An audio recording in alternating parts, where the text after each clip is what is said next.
agenda hari ini apa Bang Dewa?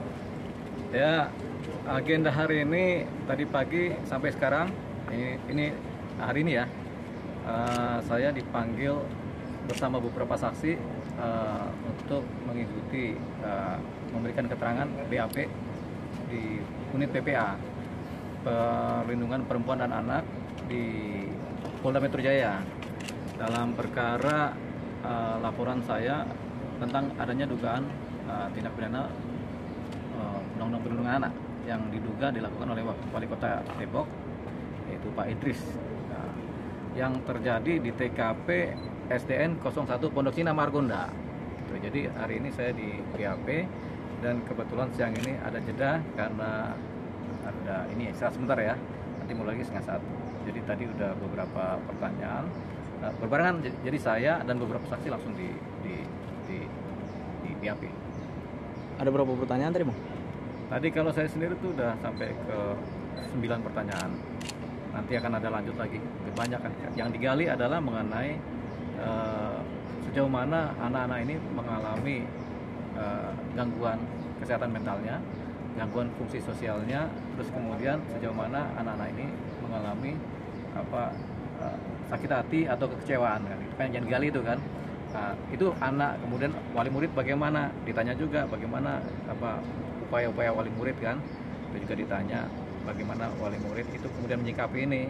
Kan wali murid banyak yang menderita karena persoalan SDN 01 ini, dan mereka juga mau nggak mau jadi pengajar karena nggak ada pengajar di SDN 01 sampai sekarang. Kalau keadaan psikologis dari siswa-siswi sekarang seperti apa? Kalau sekarang sih ini kan kejadiannya kan dari sekitar bulan November tanggal 7 sampai tanggal sekarang ini kan. Jadi di awal-awal memang keadaan psikologis anak memang tergoncang ya. Sejak tanggal ini sampai akhir November tergoncang karena nggak ada guru. Karena nggak ada guru, jadi anak itu minggu pertama, minggu kedua banyak yang nangis, banyak yang kecewa, sedih, nangis. Kemudian mereka nggak bisa belajar. Terus ada ketakutan dari anak-anak ini kalau mereka nggak bisa ujian karena takut nggak naik kelas kan gitu kan. Itu persoalan lagi itu kan, karena memang nggak ada akreditasi, nggak ada yang mengkreditkan mereka lulus atau tidaknya kan, karena kan nggak ada gurunya juga kan gitu. Sampai pas ujian juga di remedial ini makanya sampai ada remedial kan, karena pas ujian juga gurunya nggak tampak juga begitu. Jadi akhirnya mereka sekolah sendiri. Sebenarnya kalau murid ini, siswa-siswi ini belajar terus gurunya nggak ada, terus orang tua murid nggak ada, terus akhirnya mereka mengajar diri mereka sendiri. Untungnya wali murid tahu kan, sempet kalau misalnya pas mereka masuk sekolah gurunya nggak ada nih, sama sekali kosong kan, mereka di kelas bingung. Nah kalau ada anak yang cerdas mungkin saya aja ngajar jadi guru kan gitu kan, bisa jadi itu anak kelas 1 ngajarin kelas 1 atau anak kelas 6 ngajarin kelas 5, anak kelas 5 ngajarin kan begitu jadinya kan. Nah itu sampai begitu parahnya kalau nggak ada guru. Untungnya wali murid mengetahui ya, karena nggak ada guru akhirnya wali murid akhirnya berinisiatif di minggu-minggu pertama mereka mengajar. Entah apa yang diajarkan kita nggak tahu. Pertanyaannya entah apa yang salah juga kita nggak tahu kan. Bang, sejauh ini udah ada komunikasi belum sama Pak Idris Bang? Pak Idris nggak ada tuh, nggak ada. Beliau juga nggak ada. Ngajak ini. Beliau nggak komunikasi, kita juga nggak komunikasi kan. Karena ini bukan persoalan komunikasi. Kalau persoalan komunikasi itu persoalan kalau tindak pidananya delik aduan atau persoalan perdata, di mana kita ada berpersoalan secara hukum perdata kan. Kalau ini kan seperti tindak pidana pembunuhan, ya kan. Contohnya tindak pidana ini kan delik umum ya, publik ya. Delik publik itu pencurian, pembunuhan, perampokan itu delik publik. Termasuk Undang-Undang Perlindungan Anak ini juga delik publik. Ya, jadi yang seperti ini tuh nggak ada yang namanya maafkan atau yang ada cabut-cabut laporan, nggak ada. Makanya ada tindak pidana pembunuhan, siapa pelapor ini? Apakah pernah ada kejadian tindak pidana pembunuhan terus laporan dicabut? Kan tidak pernah ada.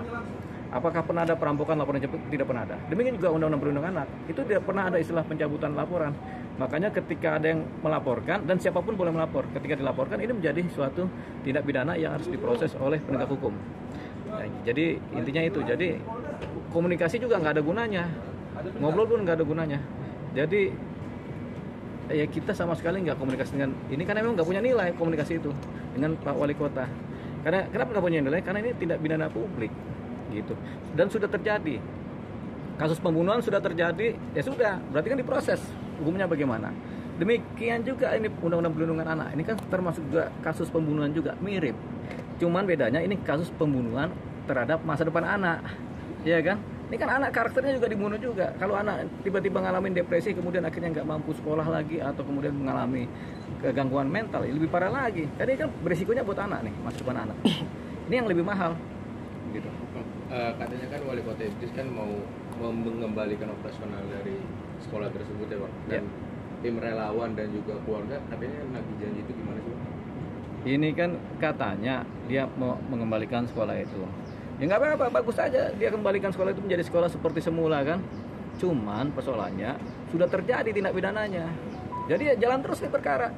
Sama kayak ada satu orang sudah merampok bank, terus ketahuan, oh saya mau ngembaliin ke uang rampokannya supaya saya kemudian supaya banknya bagus lagi, kemudian saya bisa lepas dari hukuman. Jawabannya tidak begitu. Ini sudah terjadi peristiwa hukumnya. Kenapa ini kemudian tetap berjalan? Karena ini tindak pidana publik. Deliknya delik publik, bukan delik aduan. Kalau delik aduan misalnya berzina misalnya. Nah, ini beda atau pencemaran nama baik. Kita bisa mengadakan restoratif justice. Ya sudahlah kita berdamai dah, kita cabut laporan. Itu bisa delik yang namanya delik aduan. Tapi kalau delik publik nggak bisa. Ya ini otomatis terus. Nah, yang membela anak-anak sekarang SDN Pondok 1 Pondok Cina, SDN 1 Pondok Cina, yang membela anak-anak ini bukan kita lagi sebagai pelapor, bukan. Yang membela anak-anak ini adalah Undang-Undang Perlindungan Anak. Jadi kalau Bapak Muhammad Idris mau berdamai dengan ini peristiwa hukum ini, dia harus berdamai dengan Undang-Undang Perlindungan Anak. Ngobrol dia sama si Undang-Undang Perlindungan Anak, gitu kan? Gimana caranya? Dia komunikasi dong sama si Panglima ini, kan kita negara hukum. Panglimanya adalah hukum. Jadi karena ini sekarang anak-anak dilindungi oleh Undang-Undang Perlindungan Anak, otomatis Pak Muhammad Idris harus ngobrol sama si undang-undang ini. Di mana ngobrolnya? Ya di pengadilan, kan gitu. Berarti penegasan ya Bang, berarti belum ada kejelasan mereka disatuin lagi dalam satu gedung. Sampai sekarang belum ada kejelasan, cuman cerita sama katanya. Masa kita megang pejabat negara katanya aja, katanya sebegini, kan harus ada dokumen. Termasuk ceritanya kan ada pelarangan guru-guru belajar di SDN 01. Itu dokumennya nggak ada. Ceritanya ada yang namanya pemindahan lokasi menjadi masjid. Dokumennya nggak ada, ya kan? Ya ini penting di sini nih. Kalau kita mau telah lebih dalam, ini kan termasuk orang mau pakai ini jadi proyek sebenarnya kan, proyek yang ada nilainya. Bahkan udah mau tender tuh kemarin tuh kan ceritanya kan, kita dengar kabar ternyata mereka udah mau cepet-cepet tender, makanya buru-buru disingkirin sekolahan ini supaya tendernya jalan. Siapa yang menang? Meneketehe. Berarti cuma kosong lah ya kalau janji itu Bang akan mengembalikan, karena belum ada bukti. Jangankan janji wali kota, janji pacar aja kadang-kadang ngomong kosong kan. Berarti nggak ada ininya ya Bang, buktinya. Ya kalau nggak ada bukti buat apaan gitu. Kita pacaran juga kadang-kadang pacar kita suka cedera janji gitu kan. Apalagi wali kota yang bukan pacar kita kan begitu, bukan pacar anak-anak gitu. Tadi saksi yang dipisah bareng abang siapa aja Bang? Ya ini beberapa saksi sukarelawan. Tapi nanti akan pendalaman karena kan kepentingannya kan bukan delik aduan. Jadi penegak hukum akan mencari saksi-saksi sebanyak mungkin yang memang masuk kepada unsur pidananya. Banyak kok, dari Komnas HAM, dari KPAI kan begitu kan, dari sukarelawan, dari orang tua murid tuh siapa aja, termasuk dari gurunya. Sampai nanti banyak ini mengerucut kepada Kepala Dinas Pendidikan Kota Depok. Baru mengerucut lagi kepada Kasut Pol PP tuh yang guru-guru tuh mau musnahkan peralatan sekolah. Kan gila aja tuh, masa peralatan sekolah mau dimusnahkan? Saya aja kalau buku udah lecek aja saya jaga-jaga terus supaya jangan sampai musnah. Ini mau dimusnahkan kan? Gila nggak tuh? Bukan kita yang jawab ya, cuma kita tanya gila nggak tuh? Gitu. Berarti dari Komnas HAM dan Komnas Perlindungan Anak juga turun tangan ya Bang? Masih turun tangan karena ini sudah menjadi tindak pidana publik, laporan publik, sehingga ketika mereka dipanggil untuk ditanya, mereka harus menjawab. Komnas HAM menjawab, Menteri juga menjawab. Termasuk kalau perlu Bapak yang terhormat Bapak Ridwan Kamil juga jadi saksi, harus dia datang. Jangan cuma saya aja yang dipanggil nih kan.